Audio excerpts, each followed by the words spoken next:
and welcome to the All 12 Signs video series for the Libra Solar Eclipse that's happening on the 14th of October 2023. I will be reading for Aquarius and Capricorn in this reading. My name's Chloe. I work with card divination, astrology, and I channel energies through my body. It's just one of the ways that I channel. As you can see, my hands are moving around right now. This is independent of my conscious thought. I'm tapping into energies from different dimensions to help us heal. My hands are over my heart chakra right now. So funny. Okay, most of the time they do it, sometimes they don't. I'm like, why aren't you doing it this time?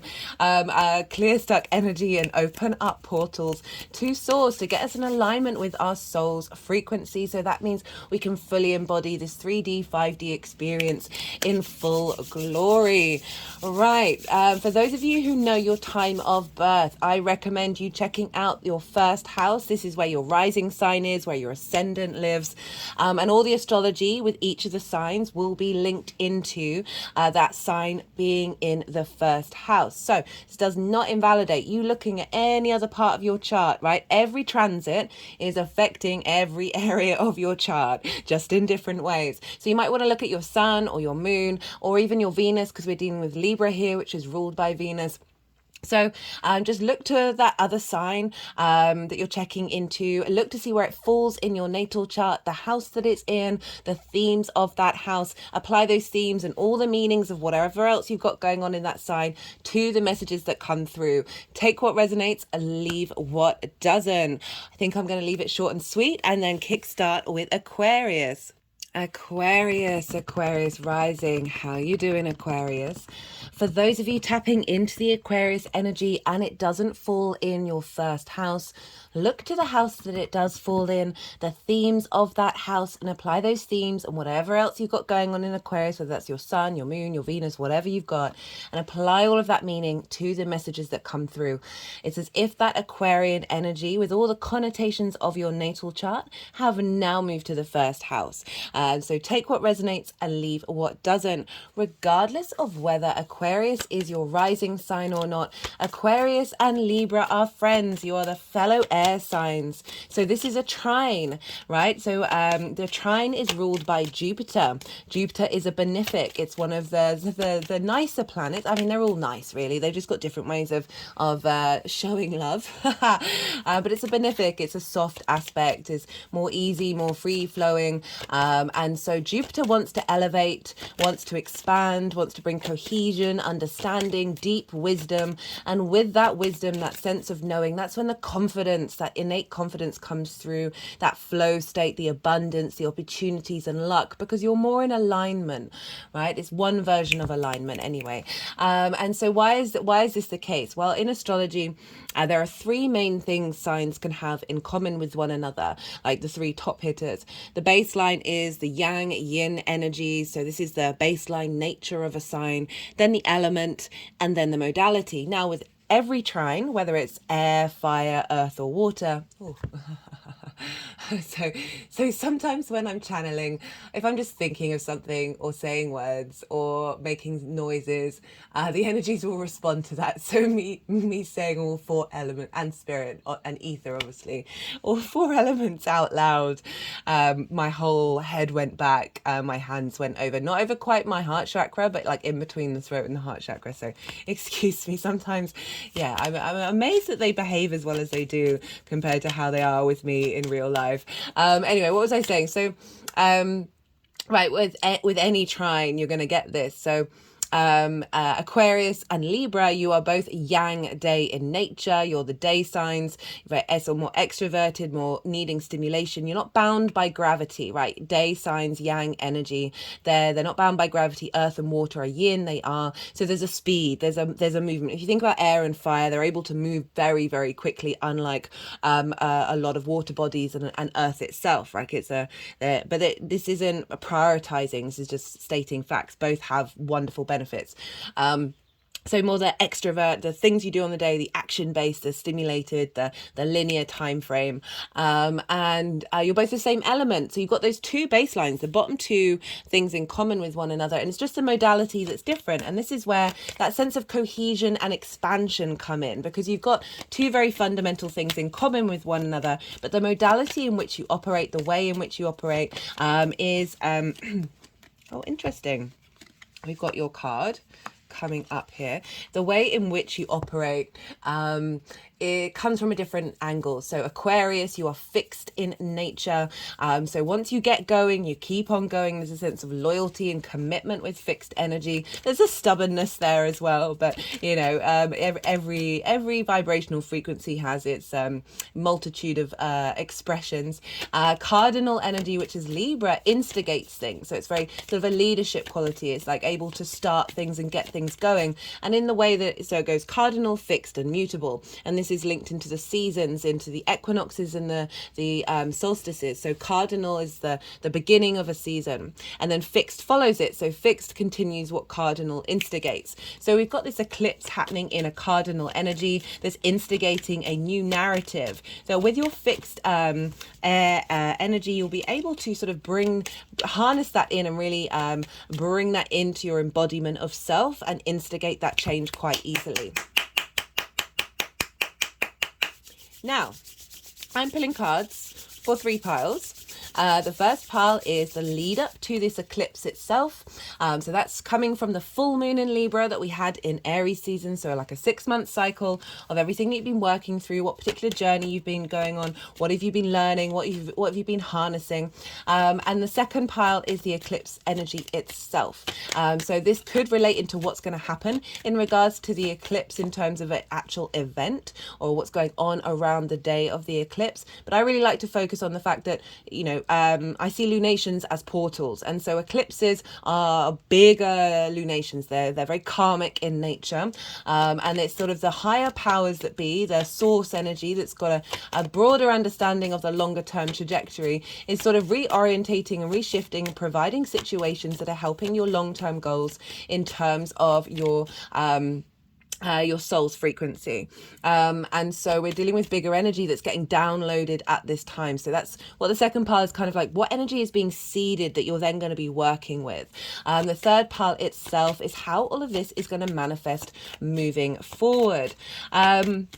So eclipses, I'll talk a bit about eclipses. I'll also mention the fact that I've done a collective reading. This has oracle cards, tarot cards.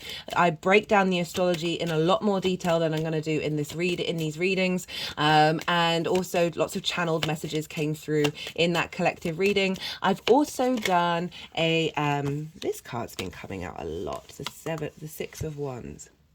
I've also done a general nodal transit series. The playlist for it is in the description box.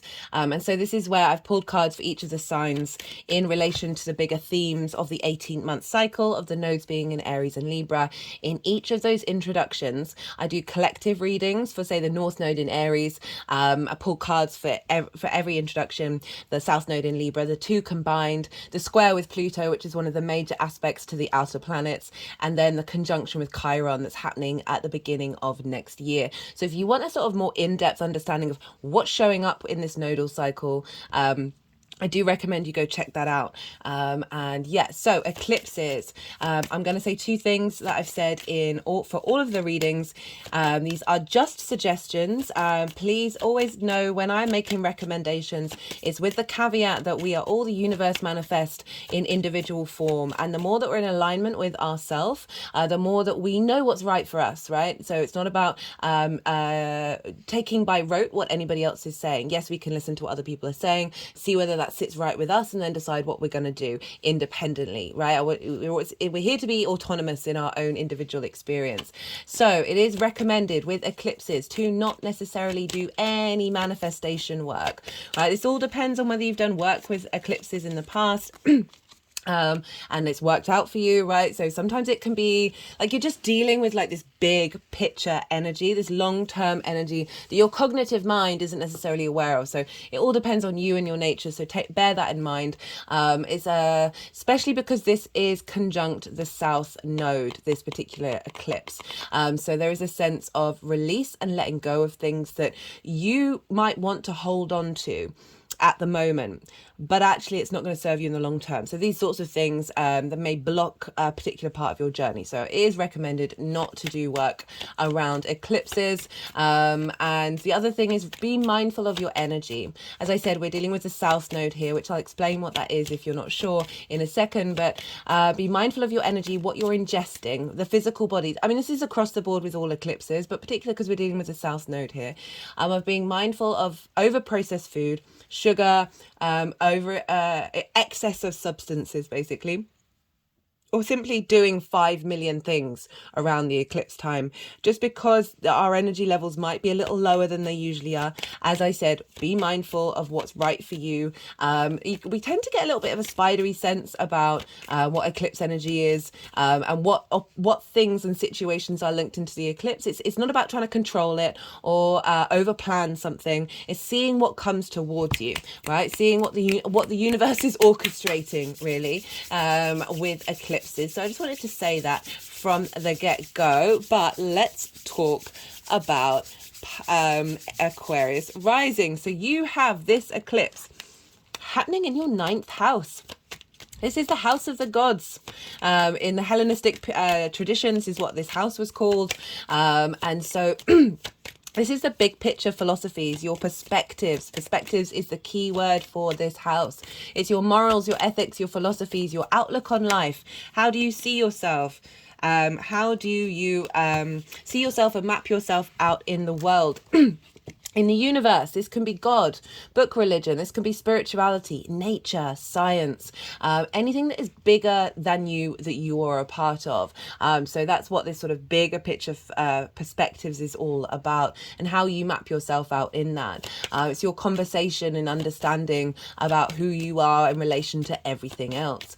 And so it's also linked into higher education, and that's sort of like more mastery of something. So you may have been studying for a while, practicing, learning, building up a skill for a while, and the 9th house really represents a mastery of that. So it could be going the next step further with an extra course or an extra whatever it is that's really putting you into a state of mastery. And this is linked into perspective because it's about teaching and learning. The more that we understand and get to the depth of something, the more that when we may start to embody it and start to share up that information with other people, not in order to change their perspective, but just to share perspectives, right? It's not about trying to dominate over other people, but certainly just having a discourse and having debate. And then that's your sharing, your teaching. It's also about teachers, and so it can very much be linked into that, as well as sort of going and living somewhere for a longish period of time that is in a landscape, in a situation, in an environment that you are not familiar with.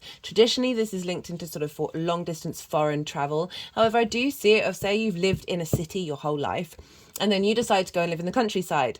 That's an alien experience. It's a very different landscape. And so this is all about spending a good chunk of time, doesn't have to be forever, in this environment in order to broaden your perspective. So it's all about perspectives. But it is very often linked into foreign travel. So having an eclipse in the 9th house, trining your 1st house. Well, the South Node. So I said I was going to talk about the South Node. This is this moon is conjunct the South Node. So I'm just going to have to pause for a second. I just need to hydrate. Sorry about that, Aquarius. Well, so the South Node. So this is what's called the tail of the dragon. I've got to move this down for you. And the North Node is the head of the dragon, where what we're hungry for, what we're striving for, that sometimes can feel out of reach, like we keep eating and eating and never feel satisfied. And the tail of the dragon, you think of what's the other side of the digestive process. Well, it's a release. It can be a release of toxins, whether that's physical toxins or emotional toxins, ideas, toxic narratives. And so the release and let it go are words that I use, but I like to really focus on energy being transmuted rather than rejected and separated, right? We are everything. So every energy is to do with us and we are it, right? So it's about how do we shift that energy in order to help it, rather than being a toxin, have it be a medicine, have it nourish us instead. So whatever we're letting go of and releasing, because we just may feel instinctively drawn to not engage in that anymore, it's opening up space and creating space for that energy to transform into another character that is more supportive of our soul's frequency. But the South Node can often be very draining. It's more of a place where we go inward, but it's also a place that we're comfortable with. So wherever the South Node is in your natal chart, you might just feel a little bit more ease in wherever that is and what the themes of that house are. And with the same with the transits of the nodes. So wherever the South Node is just an area where we're just spending a bit more time and we're maybe in more contemplation, right? It's a place that we're comfortable. Sometimes we can take comfortable things for granted. I call you not to do that. The South Node is asking, how do we refine this? How do we bring depth to this and really elevate this thing that we are used to, right? And really bring depth to it. So the South Node moving through your ninth house is helping you refine your understanding of who you are in the world, right? Feeling perhaps comfortable actually going and doing a lot of traveling for some of you. Whether that's in the 5D or the 3D or whatever dimension, it can also be your refinement of that which you may have mastered already, and a sense of bringing together a sense of clarity and depth to something that you may have thought that you are quite advanced in. This also could be letting go of the need to say you may have had a really high hope of going into higher education, and then all of a sudden you realize, well, actually I don't actually need to do that in order to satisfy my soul's journey. There are other ways of navigating and exploring in your own way that you'll be doing something. It might mean that you move back. Maybe you've been living abroad and you decide to move back to where you were living before. There's a sense of release. All of these things could happen. But we've got this new moon, this eclipse. So the new opportunities are coming in. Oh, I forgot to mention the main thing. So releasing of narratives around how you see yourself in the world, your perspectives, enhancement of your ethics, your morals, your perspectives. And also if you've got any distorted narratives around how you see yourself in the world, in the cosmos. Maybe you may have felt small and out of balance. Maybe you've been prioritizing everybody else's position in the world and forgetting about your own, right? All of these can be transmuted. We're shifting narratives and getting more in alignment with inner peace, a sense of knowing, a sense of balance of you having a place in this existence and how that is then flourishing in the world through your experience and your expression as such. So this is bringing in lots of new opportunities. It's going to be different for everybody, but certainly a revamp and a refinement and bringing depth to your perspectives, your connections to source, your connections to nature, whatever it is for you. This connection for equality as well, like Libra in the ninth house. One of that. So as much as I've been talking a lot about Libra being people pleasing, and that's certainly I see it everywhere. I see it in my own chart. I see it in lots of people's charts. There's this thing because Venus rules Libra, and it is about balance, of harmony, of the diplomat, of making sure that everything's smoothed over and everything's okay. And it can be negating the person who's doing it, right? The person is prioritizing everybody else's needs over their own. But with the ninth house, this is where this higher echelon comes out of the social warrior, right? So Libra is a cardinal air sign. It's social. It's able to understand social dynamics and navigate them, and also see the distortions in them. You think about the tarot card. Justice is the card for Libra, about seeing things clearly and wanting to right wrongs. Okay, so often there can be distortions in social norms of narratives, right? Collective ideas of something that's actually not true, but because the collective kind of believe it, like it's quite hard to break out of. Libra can be really good at not necessarily shaming that collective distortion, but creating space and allowing and bringing up the narrative that isn't distorted. Okay, and so this in the ninth house is really helping emphasize that in terms of morals and perspectives and connections to something higher and bigger than us, and your ethics of the world. Like, how do you put that into social practice? And so this South Node eclipse, which is a new moon setting set intentions if you want to or not, but I meant like the opportunities coming up, situations coming up that may provide you an ability to go and refine your perspectives in a foreign country or a foreign dimension, whether you're conscious of it or not, as well as really perhaps providing opportunities. I said letting go of the idea of mastering something, or even refining what you've already been doing, and adding onto that, or providing opportunities for you to explore new pastures that are linked into past life energy. This can be somebody coming into your life as well, who comes from a different environment. But because it's the South Node, is potentially someone you've been on this road, this I was going to say this ridiculous rodeo, that is the circle of reincarnation before, and comes to help give. I often find when we're meeting soul family, we're sharing downloads, whether we're conscious of it or not. Because we're of a similar soul family, that the transference of energy. So say somebody's been working on something, one area of their lives, and you've been working on another area of your lives. When you meet up, there's sort of like an energetic download, and you're able to share through osmosis that energy. So it could be that people come into your life where you're getting a lot of downloads linked into your past life incarnations.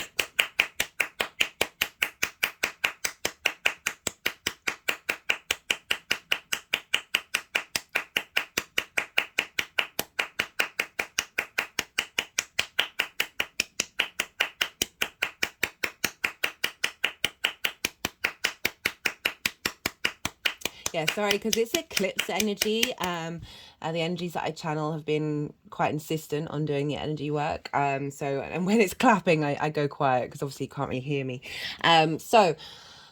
Right, so that's what's going on with in the ninth house, and all of this is trining your first house, Aquarius, or trining your Aquarius energy.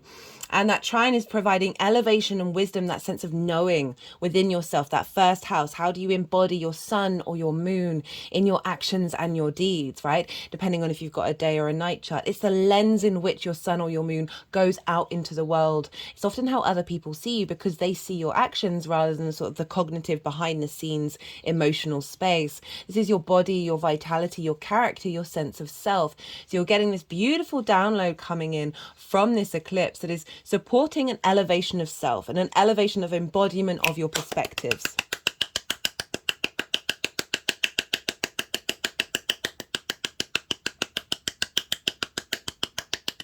That is facilitating you having this innate sense of confidence and wisdom with this transit.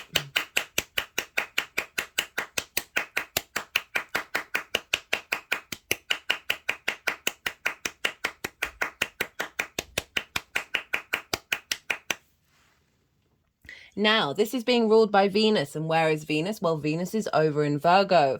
She has just come out of her retrograde cycle. She's left Leo. She's now in Virgo. She's now in a state of observation, of deep nourishment and healing, a sense of figuring out how to bring flow into your life based off everything that's happened with that retrograde that was happening in your 7th house of one-to-one partnerships. That can be business, romantic, or friendship. And so Venus is now in your 8th house. This is the house of the outside world's resources. This is the give and take between you and the outside world, as well as the 5D, right? As well as you and source. It's the time, money, things, energy, ideas, all of that stuff, the give and take, right? How much do you give? How much do you take? Are you being supported? Are you supporting? And all of this dynamic, as well as inheritance, right? 3D or cosmic inheritance. So Venus is moving through there. There may be people from the outside world that come into your life that are willing to share resources, or you being more in alignment with the outside world that's bringing in a sense of abundance and a sense of love and appreciation of you and you of the outside world, that is helping facilitate this growth and depth of understanding of who you are in the world. helping you elevate your perspective, particularly because Saturn is in Pisces opposite Venus. So the energy of Saturn is feeding into Venus, it's then feeding into this eclipse. And Pisces for you is in your second house of your resources, right? How do you value yourself? So how do you manifest in the world? Your sort of more daily income rather than the bigger money that's in the 8th house. And Saturn is a longer term cycle of like establishing authority and integrity in how you value yourself, which then impacts how you manifest in the world. And all of this strength of integrity, even if it might feel a little cool and a little isolated, right? They're still, Venus and Saturn are still working together, even if it might not be the easy free flowing energy that we're used to with Venus, but there's a sense of practicality, right? With the Virgo Pisces axis, I always feel practical magic is like the best phrase for it. Virgo is very practical, it's earth energy. Pisces very magical, but Saturn is very full of structure, wanting to strengthen your foundational structures by helping facilitate your sense of who you are and your value, that then facilitates your interaction with the give and take in the outside world. Venus wants to provide harmony, love, appreciation, and creative ways of you engaging with that outside world, with the 3D, with the 5D, your one-to-one relationship, the give and take between you and source energy that is then feeding into like the downloads you're getting from Venus, feeding into this eclipse, is saying, hey, there's a new narrative coming in, right? I've been talking a lot in all the videos about how a lot of our social narratives, Libra, social air sign, are based off of scarcity and lack, right? So often we can people please, or we can stay in situations because we worry we may not have another opportunity. Now this, I feels like this is falling away. This is instigating a falling away of that. So we're more in a peace with ourselves, so we're able to be confident and comfortable expressing our needs. This is off the back of the Aries full moon, which is very much about shifting dynamics around fear, realizing it's just a tool to help us realize it's a distortion, right? It's a distortion away from abundance and love, which is one of the key fundamentals in the universe. And a lot of fear's been coming up since then. We've certainly been noticing it since the weekend. The astrology and what's happened over the weekend are so incredibly aligned. It's one of those things where I'm the biggest cynic and the biggest believer. So whenever I see the astrology like bang on with big things happening in the world, I'm like, oh, okay, this is all legit. You know, I constantly need it proving to myself all the time. It's been really dramatic, and it's not just on the main stage. I've seen it socially. I've been seeing lots of fights happen, lots of heated discussions about disrespect, basically. So Venus had just moved out of her retrograde phase on Saturday. A lot of heated debates happening, certainly on an interpersonal level, about the heart feeling like it's not being seen and being disrespected. And it's because the moon was in Cancer, squaring Mars and the south node, squaring the north node, opposing Pluto. Big energy. The moon often represents the people, the home, Cancer, Pluto, authority, power, all this kind of thing. So that's all coming out in order to sort of clear the way for this eclipse. Okay, so I want you to really be kind to yourself of everything that's been going on over the last 2 weeks. If you've been going through anything at all, you may not have done. Maybe it'd be affecting you in a very powerful way. I've seen it in both ways, both being quite disruptive as well as very transformative.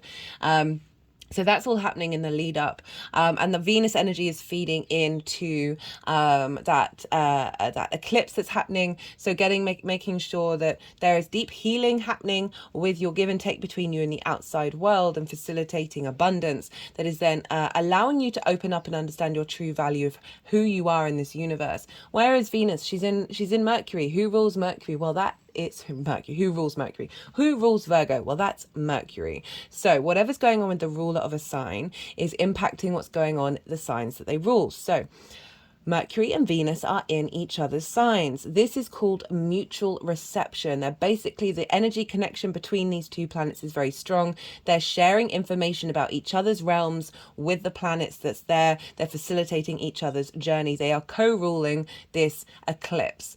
And this is significant because Mercury is directly opposite Chiron in Aries. They are both at 17 degrees. Chiron is playing an important role in this nodal transit. It's the master healer. It's often wounds that we've had from past lives coming up into for us to be able to heal and be the master healer in this lifetime. So Mercury opposite Chiron So Aries is over in your third house of you're the house of the goddess. How do you bring those big picture philosophies into your day to day? It's your local community. It's how you communicate. It's also about short distance trips and going to school or learning something for the first time. So Chiron's moving through there, helping clear out old wounds around community, old wounds around how do you communicate and express yourself. And so this is bringing these up, that Mercury in Libra is the smooth talker, right? Is able to see those social dynamics, see those social wounds, see the things that have been blocking flow in order to bring harmony. And with this opposition with Chiron of really allowing all of that to come through and to be able to transmute it. So one of the main messages that came through that was a channeled message was, this moon, this eclipse is helping us enhance our social intuition beyond trauma responses. So rather than responding to the outside world based on our trauma of perhaps lack or abandonment issues or whatever it is that shows up for you in your life, this is allowing us some space, some truth to come in with that Mercury Chiron opposition of saying, hey, what do I observe? What am I observing that's more in alignment with reality?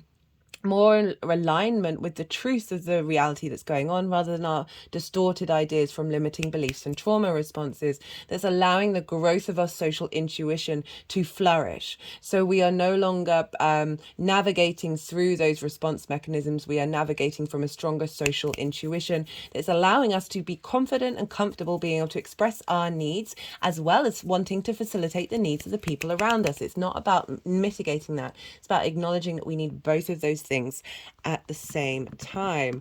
I think that's everything that I'm going to talk about for you, Aquarius. There's lots of other astrology, but I'm going to leave that for that's in the collective reading.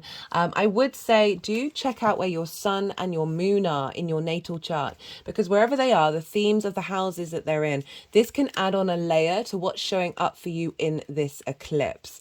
So it's going to be, it will just add on a nuance for you to understand what might be coming up in with this new beginning. Eclipse energy, the events may happen in the lead up, they may happen at the time, they may happen afterwards, they may happen in 6 months time, in a year. You may not even realize them at all, because they might be happening to somebody else that then provides an opportunity for you, right? Okay, so this is why it's best not to get involved with the manifestation, depending on how you feel intuitively, because it can be happening to a company, it can be happening to an individual that then kickstarts a chain of events that then creates an opportunity or a situation or an individual coming into your life that you is completely left field.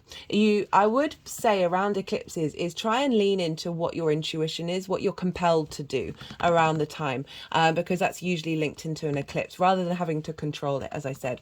Right, okay, I'm going to go quiet. We've just had the yang day action side of the reading, very stimulated, very extrovert, very go, go, go, go, go. Now we're going to be moving into the yin night rest side of the reading. I'm going to quiet my mind and go, I'm going to soften my mind and go quiet. Sorry, I mix those up because this is so I sort of shut off my conscious mind, so I let the energies do what they need to do. They might be do some energy work. They're going to put the cards into the 3 piles, and then I'll come back round and talk about the tarot. I call you to do the same. Soften your mind. Don't try and try and comprehend all that information. Let it all settle into your unconscious mind and see what intuitive hits might come up for you. And as I said, I will come back round and talk about the tarot. You got your card. I think that was the first card out as well.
Okay, Aquarius. So for the energy leading up to this new moon eclipse that's happening on Saturday, we've got the Five of Wands, we've got the Seven of Wands, and we've got the Star card. I do want to just clock in, show you that we've got 2 sevens as well. There's been lots of duplicates in these readings, especially in the collective reading and a lot of the other readings.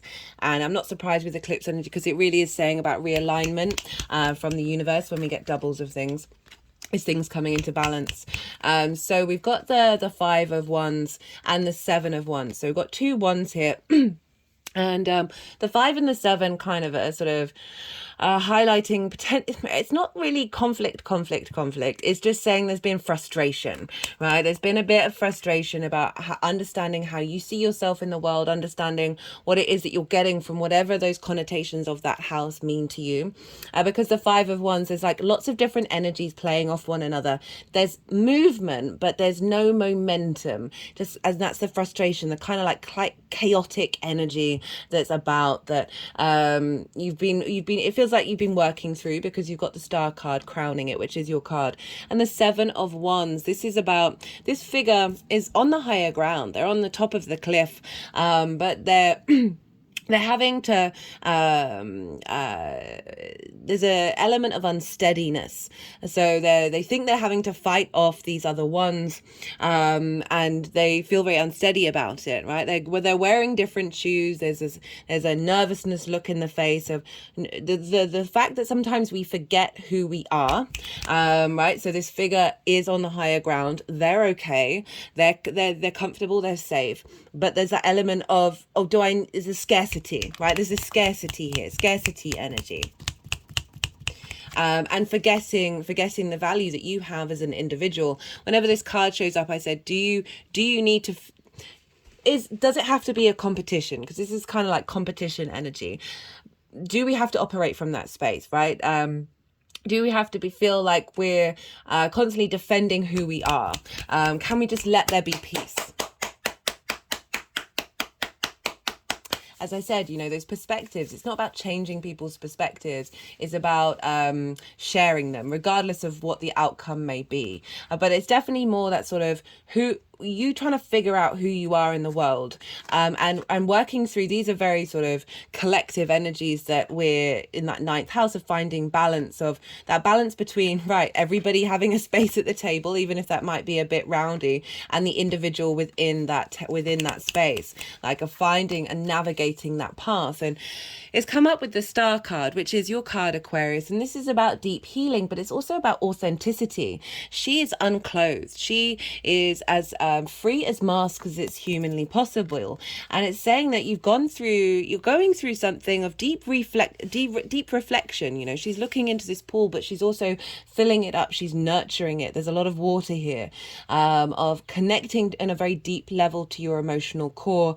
There's allowing you to be confident and be free, and explore different modalities as well, right? We've got the galactic energy as well as the earth energy of exploring different narratives of how you look at the world, how you look at the universe, and there's an element of coming into awareness of your own star being, and through that you're able to hope and dream again. So often with the 9th house, because of what's going on in the outside world, we can go into disrepair over our longer term trajectories of who are we, what is the human race, what is on earth is going on.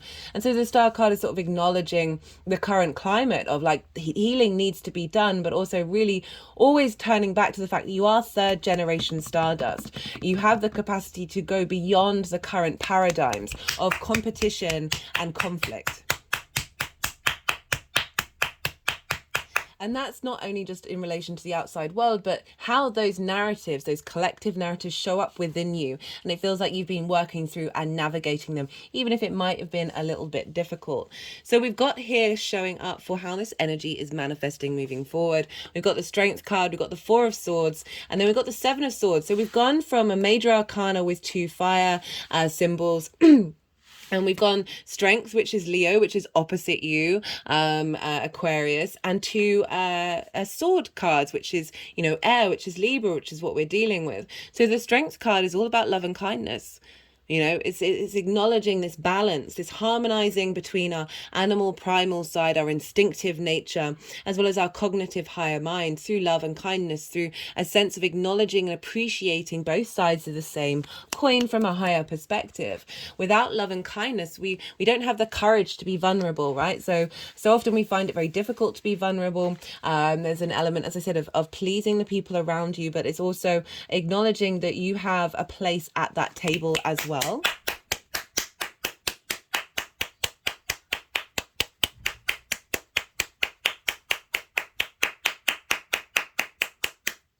And another name for this card is lust, and that's from the Thoth deck. And this is lust for life, right?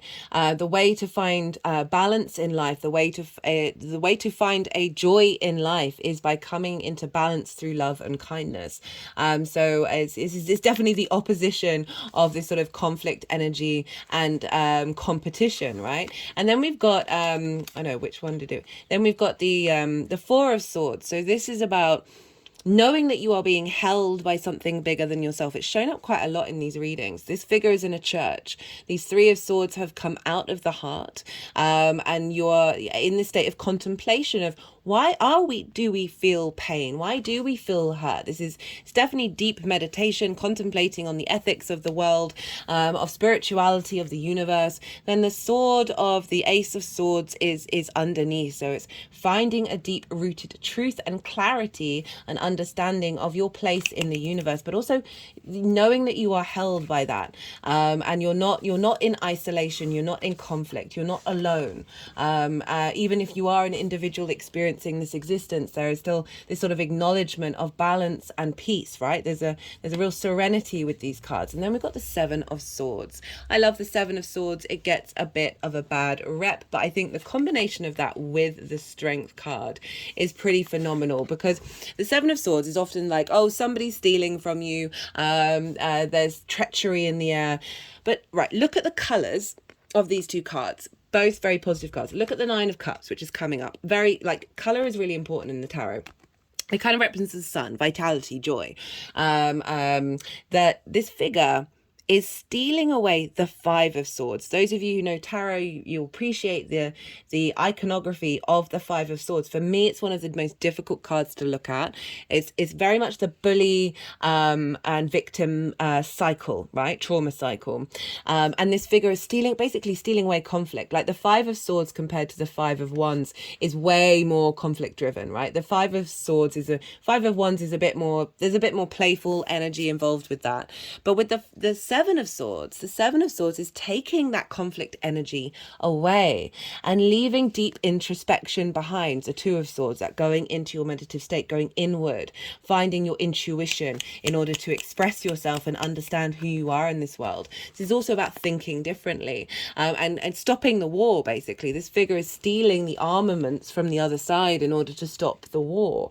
There is a playfulness, there is a trickster energy with this, but it's essentially like, how do we bring peace to these situations? How do you bring saying that you're instilling a capacity of, through your new clarity and understanding of how you see the world, how you see yourself in the world, is bringing a sense of inner peace, that then you're able to share that with other people. And this can lead to explorations in mastering of certain things, or traveling places. Definitely getting the feeling of traveling into different dimensions with this eclipse, whether you're conscious of it or not. You're definitely getting downloads that way for sure. So yeah, really great energy that's being seeded, of just moving away from the need to be healed. Is a sense of tapping into your heart space, of feeling held and thinking differently, and thinking in a very maverick way, that is breaking out of those cycles, those trauma cycles that you have showing up in the lead up. Okay, so how do they want them to be? Okay. So for the energy manifesting moving forward, we've got the Knight of Cups, which is really sort of backing up what's come up here. The Nine of Cups and the Six of Wands. So when the Knight of Cups came up, that really made me smile, especially when I saw where it wanted to go. Because the Strength card, right? The love, the heart space ruled by Leo, the courage to be vulnerable, to the kindness and love. Now this is the embodiment of that, right? The Knight of Cups is the true romantic. And I don't mean romantic in strictly a intimate relationship way. I mean, everything that you're doing of looking at the world in a different way and finding the joy and the beauty and the love in every moment, right? And embodying it. It's a night. It's how you take action. There's a charm, there's an ease, there's a flow, there's imagination, there's intuition kicking in of you having a deep-rooted understanding in your core of your place in the world, your place in the universe. And that comes from a place of love.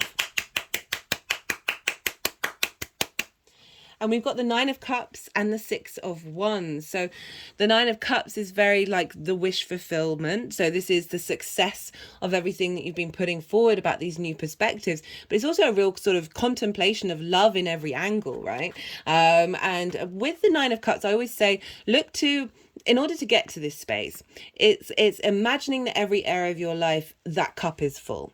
It's a sense of gratitude. So with gratitude, we shift our vibrational frequency, and then that starts to draw towards us things that then actually fulfill that space. And so these two combined in the ninth house is, this could be you going on a trip. You could be going somewhere. You could be going and living somewhere for a period of time, or meeting somebody from a different location that is helping fulfill a wish for you. This can show up in many different ways, but what it's really just saying is a real sense of contentment, of gratitude, of a sense of confidence that you are an embodiment of love, right? And I know that might seem a little, we all are, we've just forgotten it. Let's be real. And with the Six of Wands, this is about victory. This is about recognition of yourself in the world, yourself in the universe. We've got this wreath here. This figure is about to go off and celebrate whatever it is it's just achieved, but it hasn't done it by itself. There's been a collection of people.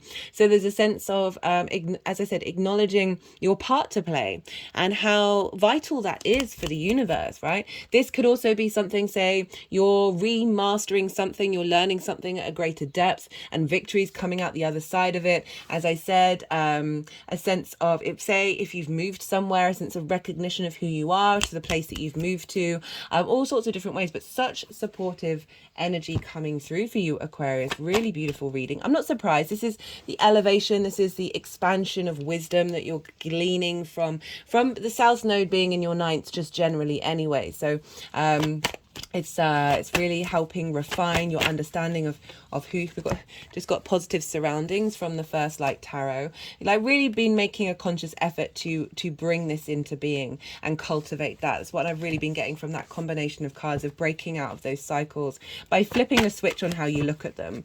It doesn't mean that they're not difficult and they're not still there, but certainly your attitude towards those frequencies has shifted. We've got the Chariot, drive, determination, ambition, emotional control. So it's kind of focusing on the emotional control side with what's been going on. And through that, that's being allowing and creating space, that refinement, a sense of who you are in the world, has been opening up this new narrative that the Chariot is all about being able to go forth through into the world, out into the big wide world, out into the big wide universe, confident that you know you have the resources within you, your perspectives, your morals, your understanding of the world are in alignment with your soul's frequency that then opens the world up to you. Because at the bottom of the tarot we've got the World, and this is Saturn. You are ruled by Saturn, but when we know ourselves truly, madly, deeply, we are in alignment with our soul's frequency. So that's when the world, the universe opens up to us.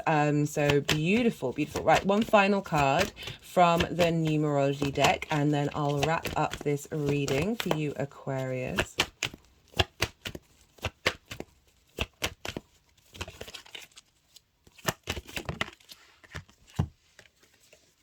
Got spiritual career coming up, but I just want to say, when it says spiritual, absolutely any career is spiritual. This is about putting meaning, putting your perspectives, putting your morals, putting your ethics into something. So that's an interesting thing to come up.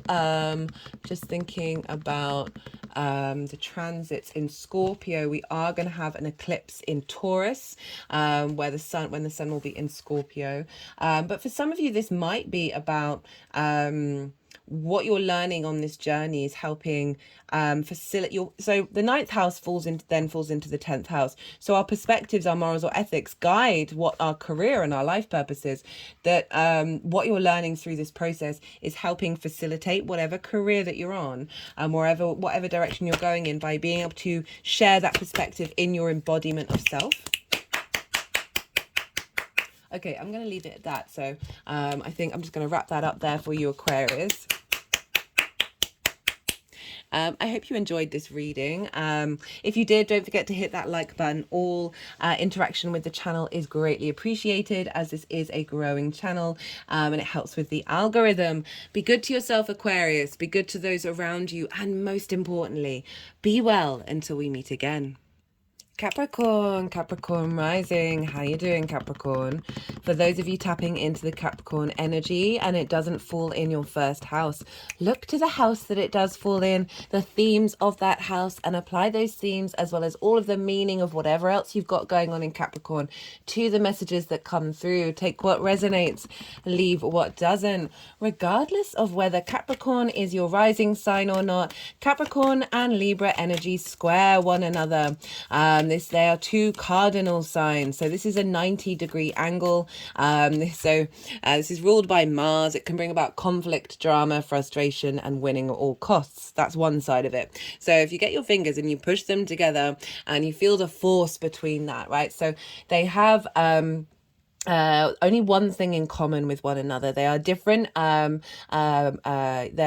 is yang. You're yang, Capricorn, and Libra is, sorry, Capricorn, you are yin, Libra is yang. You are different elements. Capricorn, you are earth, Libra is air, but you have the same modality. So this is where you've got fundamentally very different things in common with each other. Your baseline energies are different, but the top line, the modality is the same. And so it can be a sense of who's winning, right? You both think you know how to do cardinal energy, but you're coming at it from very different directions. And this is where that sense of competition can come in. It's a sense of winning at all costs, and the frustration and the friction, and the drama, right? But a 90-degree angle is a high manifestation angle in this linear 3D time frame construct that we're very consciously aware of, because it's about friction. Without friction, i.e. movement, right?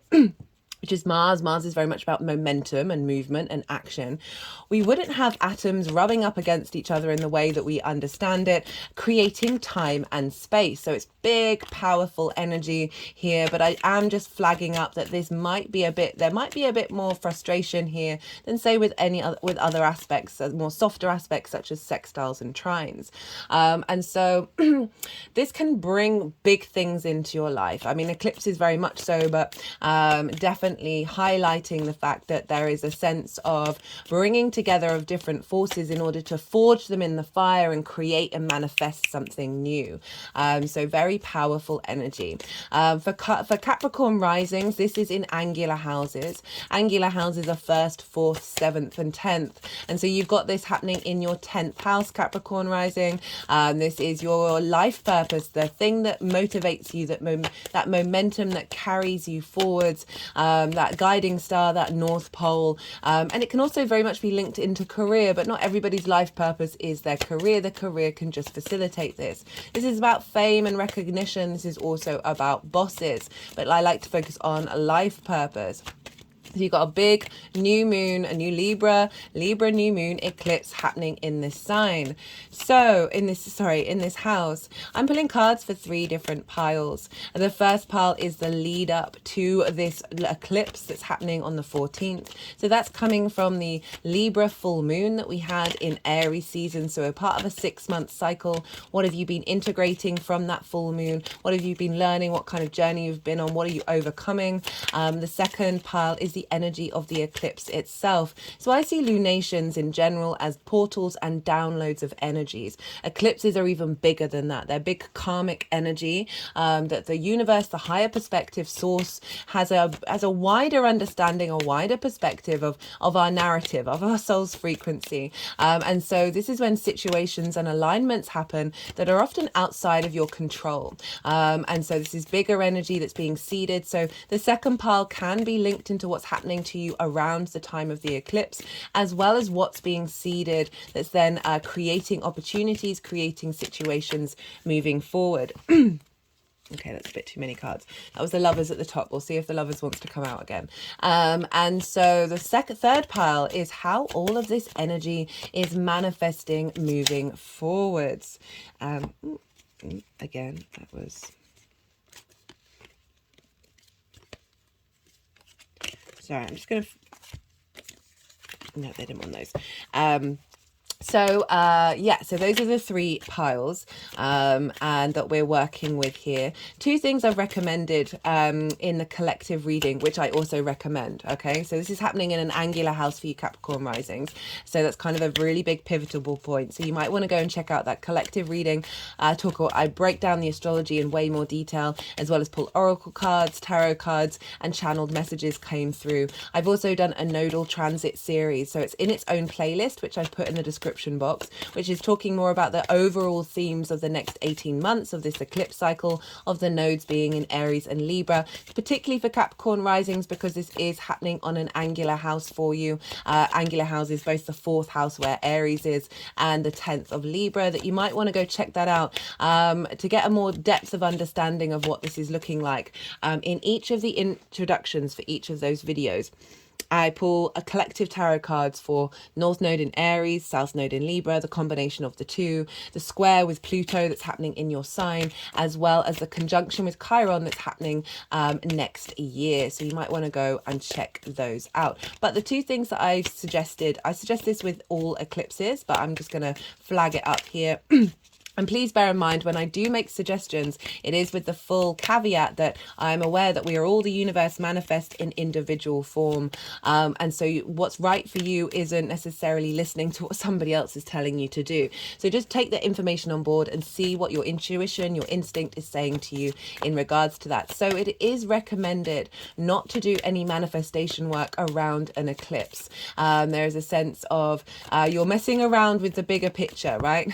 Don't necessarily want to micromanage it, because often situations will happen that seem quite out of the blue, that you wouldn't have done otherwise or wouldn't have happened, that seem a bit shocking, that actually you don't necessarily realize until later on down the line, oh, if that hadn't happened, then this wouldn't have happened. So for example, I had an eclipse in my 4th house. Actually, no, it's an eclipse in the 10th house, but because the node was in the other sign, that someone who I was living with moved out. And that made me very sad, very near and dear to my heart, but it meant I had more time to focus on my career. It might have been the other way around. Do forgive me if I've got that round the wrong way. But just to show you, that was somebody else making a decision to do something that affected me in a longer term cycle. So when we manifest, our cognitive mind isn't necessarily fully in tune with our soul's frequency. It all depends how aligned you are. So it's sometimes best not to do any manifestation work, not to set any new intentions, and just to go with what you're instinctively compelled to do around this time, because that's usually in alignment with the eclipse energy. Unless you've obviously worked with eclipse energy in the past and that's worked out fine for you, then obviously go ahead and do what you need to do. The other thing that I would suggest, particularly because this lunation, this eclipse is happening very close to the South Node, is to be very mindful of your energy. Just because I'll talk about about the South Node in a moment, but just mindful of what you ingest, minimizing processed food, minimizing excessive substances, and trying not necessarily having 5 million things on at the same time, because there might be a bit of an energy drain, and we want to kind of make sure we're in alignment with ourselves and being kind to ourselves during eclipses. So do take that on board and do with what as you will. Eclipse happening for you in your 10th house, Capricorn rising. So this, as I said, this is all about career, and this is linked into the South Node. So the South Node is the tail of the dragon, and the North Node is the head of the dragon. This is often what the head of the dragon is often what we're striving for, what we're hungry for, it can often sometimes feel slightly out of reach, but it's what we're aiming for, what we're leaning towards. And the South Node is that which we're comfortable comfortable with. If you think about the head of the dragon, that's what we're eating, we're consuming. What happens the other side of the digestive system? Well, this is releasing of toxins. This is a sense of purging. It can be a refinement of a certain energy, because the South Node is kind of where we now start to feel comfortable. So in your natal chart, that's going to be an area of your chart that just feels a bit easier because it's something that you've done many times in past lives. And now wherever the South Node transit is, that area of our life, it just becomes a little bit more easy and a little bit more in flow. But so often we take things for granted, that which we are comfortable with. I call you not to do that with the South Node, because the South Node is really asking and compelling you to refine and deepen whatever it is that wherever it is in your chart. And for Capricorn rising, that's in your 10th house of your career, your life purpose. So there's a real refinement of your career, of what you're doing. There's a sense of ease and there's a sense of comfort. But with this South Node eclipse, this is a new beginning. And with that new beginning, we need to release the old narratives and that letting go, surrendering. And with that letting go and that release, I will always say I prefer the word transmutation of energy, because rather than separating ourselves from energy, we are everything and everything is us. So it's not about separating. It's about like figuring out, okay, yes, it may be shifting what narrative it is, but how are we shifting that narrative of that toxin into something that's nourishing and supportive? And that's what the South Node eclipse is doing for us. It's helping bring in new opportunities, new situations, new environments, perhaps new people, and new ideas and understandings of self that are more in alignment of that nourishment, of that depth, of that refinement. That the South Node is calling us to do. So for some of you, this may be leveling up in a career that you're already in. This can be providing opportunities that are instigating a new avenue in the career that you're in, or providing support for your life purpose that you may not have even thought about.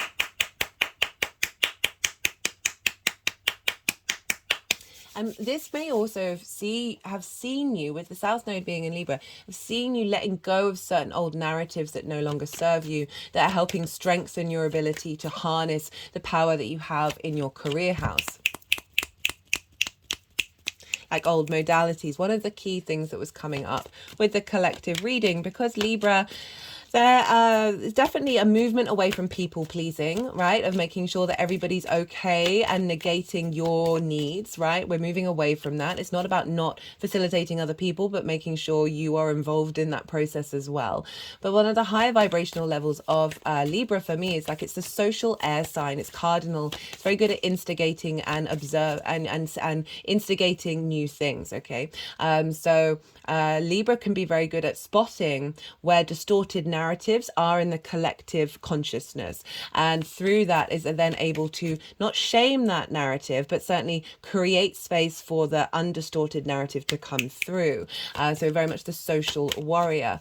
So this for me has felt like we are so many of our social interactions can often be based on lack and fear, right? A sense of scarcity, a sense of competition, that we may and that's why we may people please, or we may stick in situations because we fear we're not going to get another opportunity. It very much feels like this South Node is helping release those old distorted narratives that are linked into fear and lack rather than love and abundance. And that's pretty much shown up in all of the readings, which has been really lovely to see. That we're stepping outside of those narratives, new refinements of old narratives, what we're releasing, what's toxic, and bringing in a sense of refinement.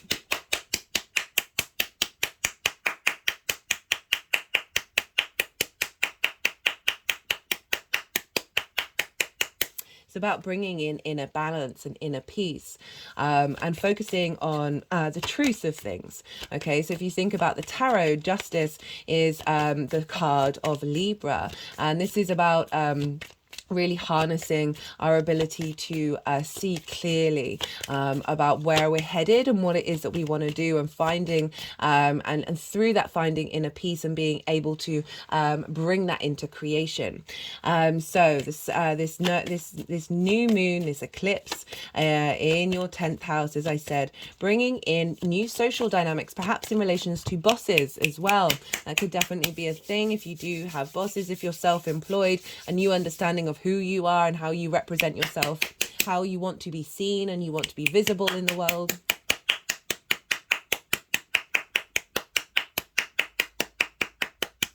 As well as a realignment with what brings you peace in terms of your life purpose, right? That which guides you forward. So pretty powerful new moon that's happening. We want to look to where Venus is, because Venus rules Libra, and Venus, whatever's going on with Venus and wherever she is and whatever house she's in, she's going to be giving an extra flavor to this lunation. And she is over in Virgo, which for you is a fellow earth sign, Capricorn. And this is, you know, you're the only sign so far where the cards haven't come flying out. I do wonder what that's about.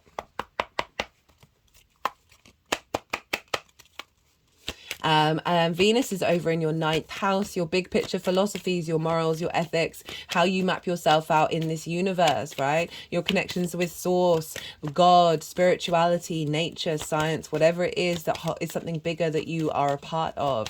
This is about learning and teaching, or perhaps going to different environments in order to broaden your perspectives. That can be in the 3D world as well as other dimensions. And Venus is moving through there, having left her retrograde cycle in Leo, which was for quite some time. And now she's bringing deep nourishment, deep healing. My hand has just gone over my heart chakra to how you see yourself in the world, right? And bringing about flow of your perspectives and harmonizing them, and finding, as I said, deep nourishment within that. This also can be women coming into your life who are helping facilitate your perspective in the world, right? Or feminine energies. Let's stick with that one rather than genderizing it. It's also a sense of flow, a sense of ease, a sense of appreciation of who you are in the world that is helping uplift your new developments with your career, perhaps opening up new narratives that you may not have even thought about in how you're going to progress moving forward. Remember, this is instigating new energy. And so that's influencing what's going on with your 10th house, having a sense of faith and love and appreciation in who you are, which, as I said, helps bloom and helps balance out any anxious energy you may have with Libra. Libra can be very socially anxious, and really helping release that energy and transmute it into something different. Let me see what they want to do with this deck, because do you bear with me, Capricorn?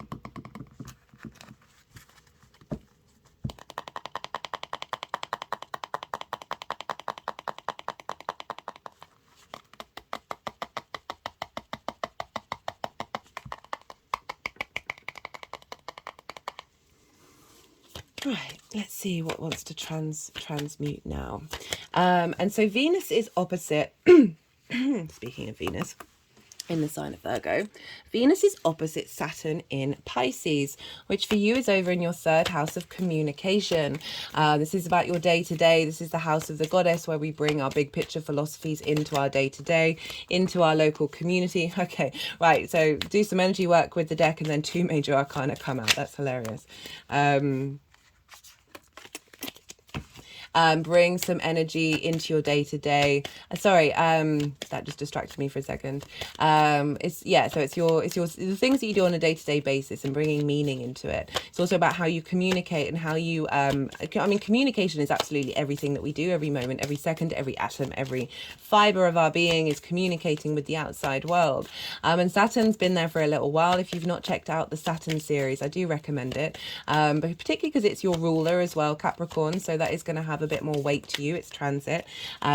Oh, interesting. Into wherever Saturn is.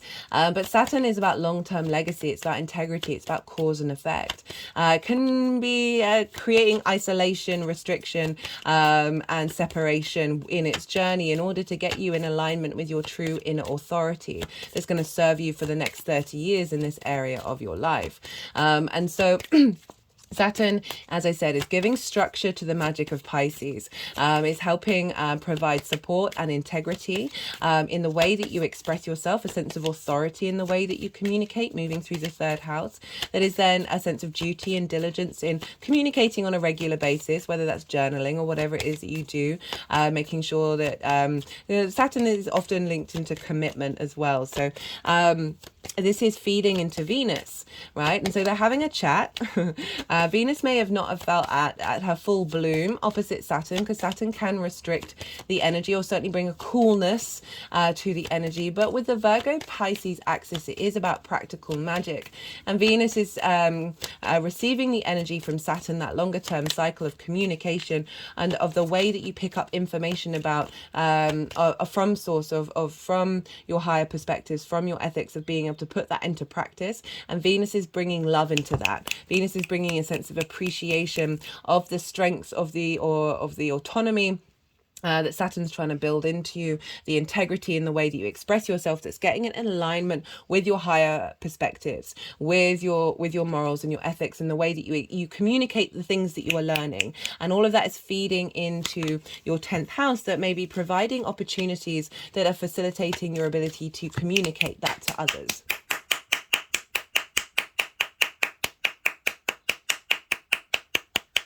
For some of you, this may be a radical new revamp in your career, right? This may be coming up with a whole new agenda of, it may not necessarily be a change of where you're at in an actual job, but it could just be a complete revamp. It may be like a rediversion into a complete different direction, a different avenue of work, or providing another source of income coming in. All of these things could definitely crop up with the 10th house transit. So that Venus energy with Saturn, that integrity and responsibility and duty, as well as finding appreciation and value and love and creation energy with Venus, is feeding into your 10th house. What a wonderful combination.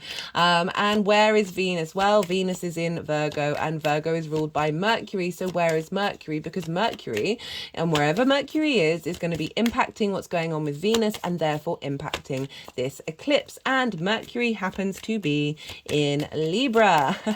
This is what's called mutual reception. This basically means Venus and Mercury are very closely energetically linked to one another. They're essentially sharing all the tricks of the land, of the realm that they rule, with the other planet in order to facilitate their journey. So Mercury's mission and Venus's mission are very closely aligned with one another, and because it's mutual reception, which means they bounce back and forth in terms of governance, essentially like an equal ruling of this lunation. The last lunation, the Aries full moon, was ruled by Venus and the Sun, even though that happened to be an Aries moon ruled by Mars, because Mars was in Libra. So it's always good to do the little loop in terms of the astrological authority of where the energy transfer goes. And so Mercury is in Libra, being the smooth operator, the smooth talker, helping facilitate information about where you're headed and what you're doing, perhaps a bit more recognition in the way that you communicate, in the way that you express yourself in terms of your career. But this is quite important aspect, because Mercury is exactly opposite Chiron in Aries, in your 4th house of home, roots and foundations. Chiron's been in Aries for quite some time now. Chiron is the master healer. And with this opposition with Mercury, both at 17 degrees, Mercury is facilitating whatever wounds you may have had in your roots and your foundations, whether that's to do with you in this current incarnation, your ancestral work in blood lineage, spirit lineage, parental figure issues. All of that is being transmuted, and Mercury is being able to see where that's meant you've been out of alignment in your career. This is also helping bring the wisdom that you have in your roots and your foundations up into your career house, of how you express yourself and how you communicate. But it's done with flow, it's done with charm, right? Libra is very charming. But so you're able to communicate perhaps ancestral wounding. It depends what kind of career you got, but certainly being able to transmute cycles from that practice in the way that you communicate into this new beginning that's coming up with your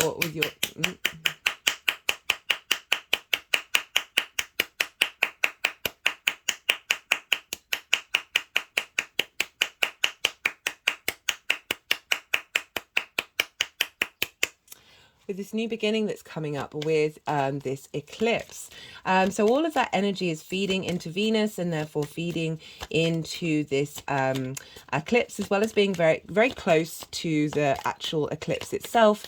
And one of the main messages that came through in regards to the channeled messages was this eclipse is helping us enhance our social intuition beyond trauma responses. So, you know, that's what I was saying about how this is where the justice card comes in, right? If you think about the judge, it listens to every side of the story and then tries to find the truth of the matter. And so often we can get blinded by wanting to please everybody that we forget that side of Libra. And so I really feel like this is stepping in there's a strong confidence coming in with this eclipse of being able to see things a bit more clearly, have a bit more social intuition, as I said, that isn't based on your trauma responses or the collective trauma responses or your ancestral trauma responses. It's allowing your soul to move through those social dynamics with more grace, that's in alignment with its own existence, and it's not having to sacrifice that.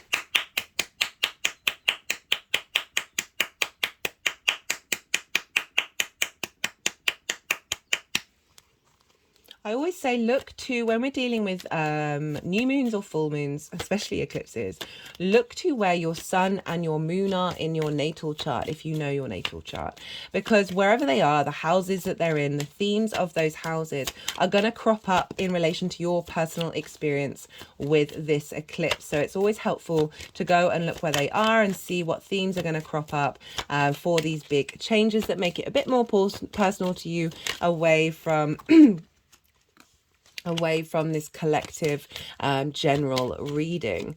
Okay, right, so because they're still shuffling, I'll talk a little bit more about the astrology. Let's talk about the square with Pluto, shall we? The square with Pluto. So Pluto is in your first house. It's squaring this energy. A lot of fear has been coming up over the last couple of weeks. For those of you who are following the news, the astrology behind what happened over the weekend is pretty wild.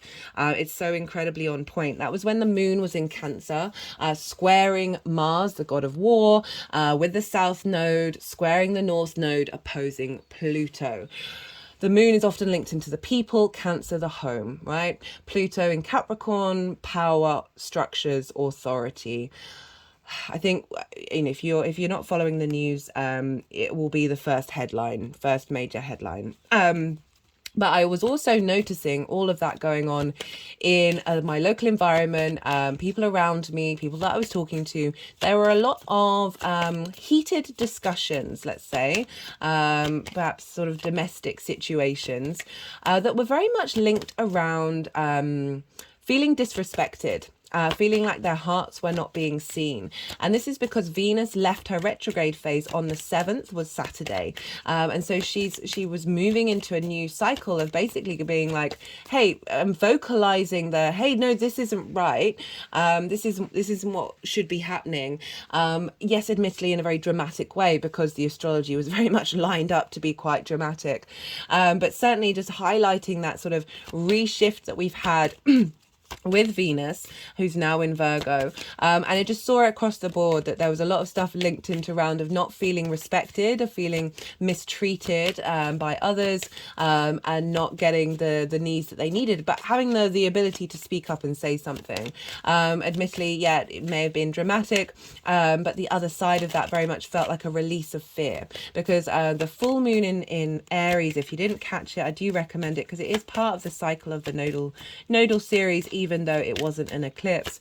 That fear was very much the narrative of that moon, or certainly re-looking at fear in a different way and realizing that it's a tool that highlights distortion, a distorted matrix that's very much blocking our connection to source. And since then, especially with all the transits, it's really felt like a lot of fear has been coming up for us collectively, individually, socially, that is here to be released. Okay, so the south node is helping us transmute a lot of that energy. And also it's a new moon, so we're now in the balsamic phase. So we've gone past the cross quarter moon, which was on Friday, where it's about letting go of something, and now we're in reflection of that which we've let go of. It's the darkest part of the moon, so there's a bit more, things may have settled down on a personal level, perhaps not collectively, that we're now transmuting before we go into that eclipse on Saturday. So I really want you to be kind to yourselves about anything that may have been happening over the last couple of weeks, because this is some big energy been going on, an ending of a few cycles, and like coming into eclipse season. I've certainly noticed it across the board. I mean, affecting people, yes, in different ways, but certainly just a kind of like, what on earth is going on because of that square to Pluto? Now, the square to Pluto with this eclipse is kind of wide. It's about 7 degrees away from each other, but it's still very present. And you've got this in your first house of you, right? With all this fear coming up of a reassessment and a transmutation of it. Now, Pluto's gone direct as well. So that was a big part of it. Pluto went direct. It's either the 10th or the 11th.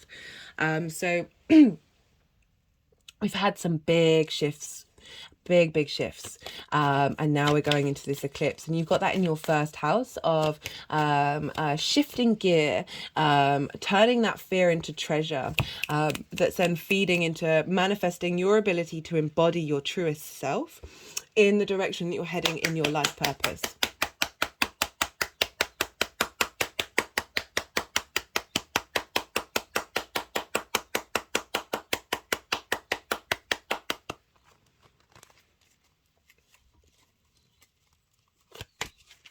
Okay, I'm just seeing if they want to put the deck down. Yeah.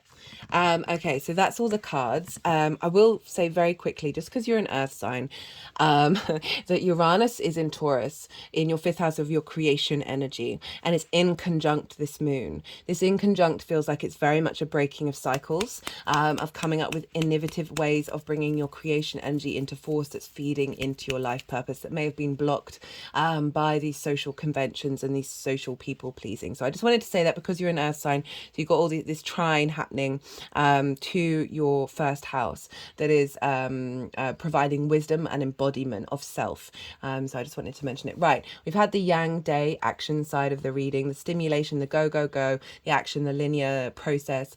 And now I'm going to go quiet and soften my mind, let the energies do what they need to do. While they move the cards around, they'll put them into the 3 piles, and then I'll come back round and I'll introduce the tarot into all the astrology. And I call you to do the same. Just soften your mind. Don't try and force, or they had a lot of information. Don't try and force it and overthink it. Just let it all settle into your unconscious mind, the yin, night, rest, digest side of it, and see what intuitive hits come up for you around what this eclipse might represent. And I'll see you on the other side.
Okay, Capricorn. So what have we got going on here? We've got, for the lead up to this eclipse, we've got the Nine of Swords. We've got the Ten of Swords in this position with the Hermit on top. And what I'm kind of getting is working through anxiety around career and life purpose and who are you and what you're doing. These are things you can't necessarily control, and you're aware of that with the Hermit card, but it's clearing out a lot of blocked energy along your spine. You see here, it's a very karmic card, the Ten of Swords, because they're all along the spine, and we store a lot of karma on our spine. And it's this sense of that this anxiety, this worrying about things that are beyond your control, right? Or that you've got a heavy workload, and that worry can lead us into a state of cortisol release and adrenaline rushes that actually mean that we can't think. That this is what may be helping. This may be what be the words. This may be what is immobilizing you, right? This sense of these are very, very human responses to whatever is going on in your life purpose or your career, especially career stuff, right? Because we can get very overwhelmed and very overworked. But with the Hermit card, this is saying that whatever's going on, you're taking it in your stride. You're going inward and finding your inner strength. You're finding your inner wisdom, your inner clarity. You're making the effort to be in observation of what's going on. That it's not completely immobilizing you, but you're aware of these factors, and there's a pragmatic nature to the Hermit, right? There's a sort of being able to see the bigger picture and being able to be like, well, right, this is just a moment, this is a phase that I've got to do, and I've got to cultivate this. And with this inner strength, this inner wisdom, this sort of starlight that you have within you, so bringing in some galactic energy to help give you support, this is helping you find a deeper depth of your internal wisdom that is so I always say on this channel, right, the whole point of introspection, the whole point of doing the shadow work, doing the ego work, is so you get more in alignment with your core foundations. It doesn't necessarily mean that everything in your life is going to be magically better, but you are going to be able to walk through it with more grace and more ease and not get so shaken up by it. So often when these cards I'm really getting this quite a strong message, these cards showing up in this particular formation is saying, yes, this energy is showing up. Yes, these feelings, these sensations of perhaps, there may be people at work that aren't quite necessarily on the same page as you, but you're taking it all in your stride. You're not letting it get you too worked up, because you know these things have the capacity to be worked through the sense of going inward and finding your inner strength and your inner wisdom and being able to express this. This may also be you've just got a lot on your plate. You're working through a lot of situations that may have blocked you in the past, but you're able to, again, study and learn and grow from all of these situations. And again, you're bringing wisdom to the table.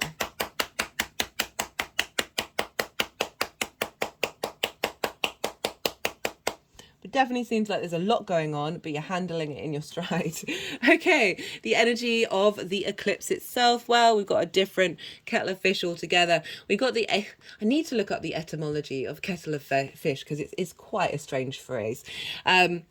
They've got the Ace of Pentacles, we've got the Judgment card, and we've got the Four of Pentacles. So this is what's being seeded at the time. This is what the eclipse is bringing through. This feels like a new lease of life, right? This is the universe offering you this refreshment, this higher perspective. You've got the mountains in the background, but also this sense of abundance with work, with career, with your life purpose. There's a sense of having moved through the darkness, there's now this renewal coming in.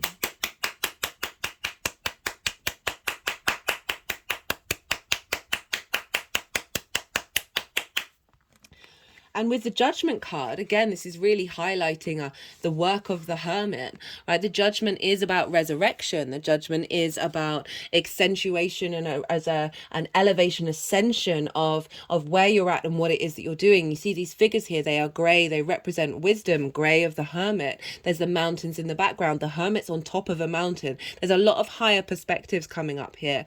And the trumpet of the angel is this frequency, this higher vibrational frequency that's being downloaded into your being, that's elevating you even further to be able to be like, okay, what the work that you've done is now shifting your vibrational frequency, that's then clearing a path and having these situations sort of fade away. They may still be there, but they're not as loud, they're not taking up as much space as they normally would.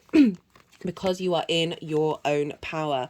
I love the Four of Pentacles. I know it gets a bad rep. It's about holding on and being miserly.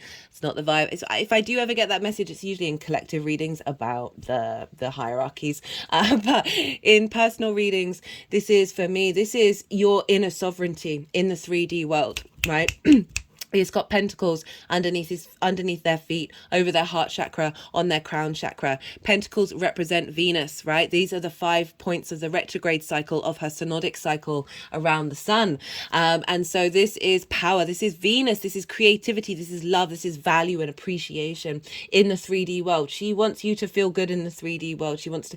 Venus, the star, across a lot of ancient mythology, has been one of the primary figures of mythology, of importance. You see the Venus cycle etched out on buildings that are ancient, and because she's the most visible star in the sky, she's very, very prominent, right? So there's a very us as a species have a very deep link into Venus. She's just come out of that cycle of the give and take between the 8th house, of the give and take between you and the outside world, and now she's reinforcing your strength of inner power, your inner sovereignty. You've got a crown here, and so these are protecting you. These are giving you strength to move through the world with confidence of as yourself, right? So I talked about Libra, of that people pleasing.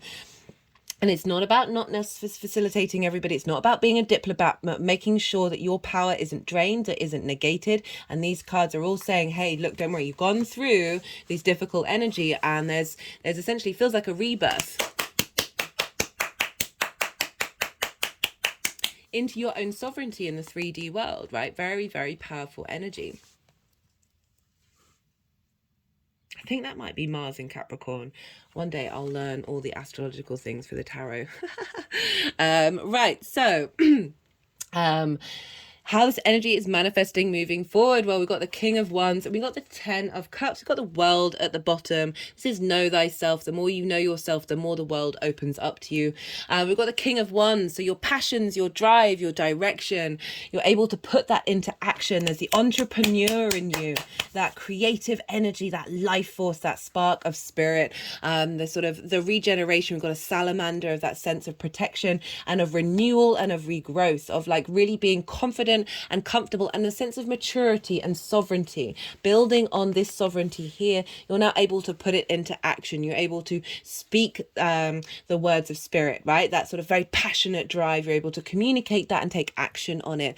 But with the 10 of Cups, so what a lovely combination. So it's not about being brash. It's not about being domineering. It's about saying what you're establishing in your career, your life purpose, whatever that means for you, is helping bring about emotional contentment. The 10 of Cups is the sort of, we've got the nuclear family, we've got the happily ever after, but this is about your inner emotional connection feeding out into the outside world, into different areas of your life, right? So there's a sense of, this doesn't have to be relevant to you. Some of you, this may be your life purpose and this is what you really need and really want. But for others of you, it's whatever that represents, that sense of feeling content in every area of your life. I mean, that's a big sweeping statement. I do realize that whenever I say it.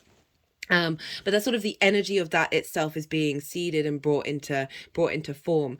This is the only rainbow in the tarot. It's the only rainbow, and we have so whenever I see a rainbow, whenever I think of a rainbow, I think of light refracted. We are light bodies. This is what we get our download codes from, and then when the light is refracted, it refracts into the colors of the chakras, right? And if you turn this on its side, chakra in Sanskrit is wheel. These look like wheels. These are spinning wheels of enlightenment in union with one another. So there is this sense of inner peace, right? The wisdom that you've learned, this elevation of who you are, is helping you move through the world where you just feel emotionally confident and comfortable with that King of Wands, of being able to put things into action that are taking you forward into momentum with your life purpose and with your career. And as I said, the World card at the bottom, when you know yourself, the world opens up to you.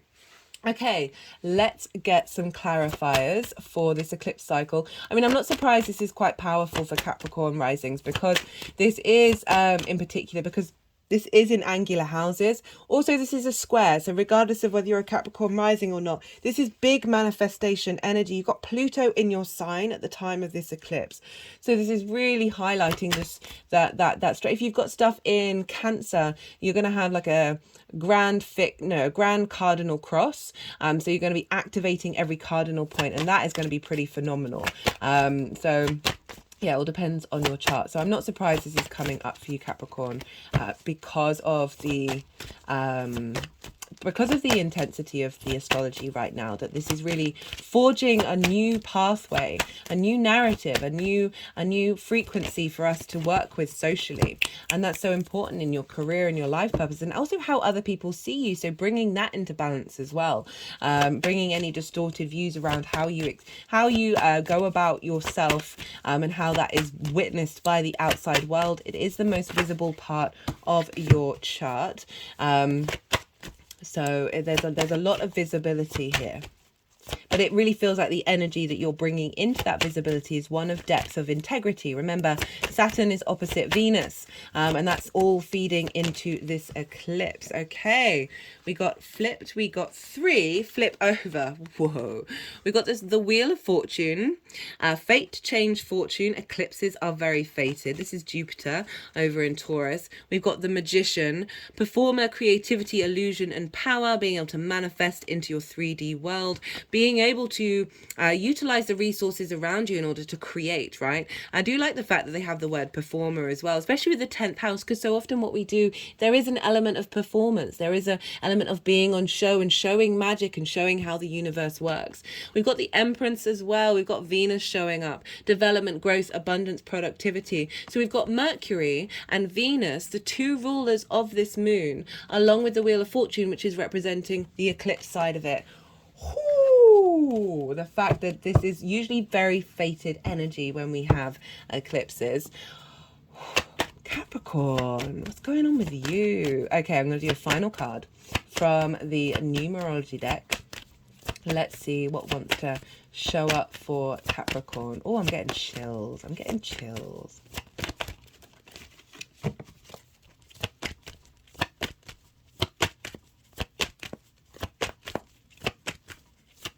I think they want to do some energy work. I was just kind of like, this is kind of big deal with the cards right now. So I think they want to help facilitate and activate that.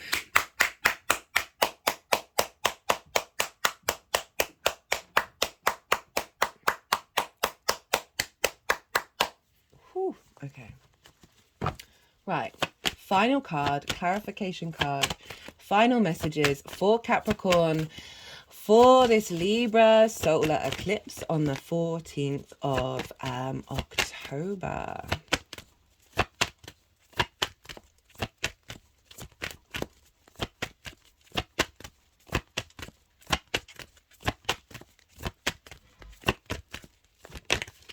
Oh, no.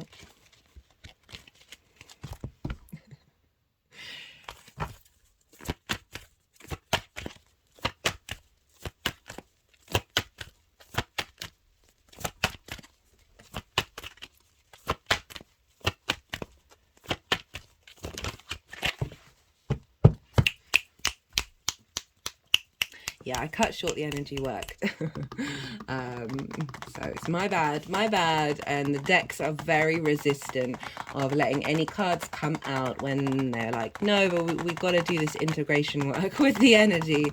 So do bear with me, Capricorn.